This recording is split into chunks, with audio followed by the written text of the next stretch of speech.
પણ આજે પણ રાજ્યના અલગ અલગ વિસ્તારોમાં વરસાદ જોવા મળશે. ખાસ કરીને આજે 1 તારીખ અને આવતીકાલે 2 નવેમ્બર એમ 2 દિવસ સુધી હજુ પણ આપણે આ વરસાદની અસર થવાની છે.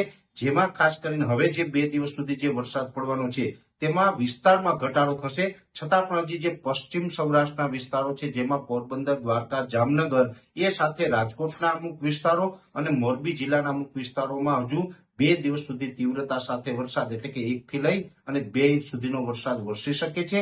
એ સાથે બોટાદ, ભાવનગરના અમુક વિસ્તારો અને જે ખંભાતના અખાત લાગુ વિસ્તાર છે, ધોળકા, ધંધુકા હોય, તારાપુર હોય કે ધર્મજ હોય, આ વિસ્તારોમાં પણ હજુ 2 દિવસ સુધી 1 થી 2 ઇંચ સુધીના વરસાદની સંભાવનાઓ છે. બાકીના જે વિસ્તારો છે એમાં મોટા ભાગના વિસ્તારોમાં આમ તો હવે વરસાદની તીવ્રતામાં ઘટાડો થશે, વિસ્તારોમાં પણ ઘટાડો થશે. છતાં પણ હજી છૂટાછવાયા સામાન્યથી મધ્યમ વરસાદો છે તમામ વિસ્તારોની અંદર ચાલુ રહેશે. ખાસ કરીને આ વરસાદ છે એ આપણે આવતીકાલે 2 નવેમ્બરે મોડી રાત સુધી આપણે વધુ અસર જોવા મળશે.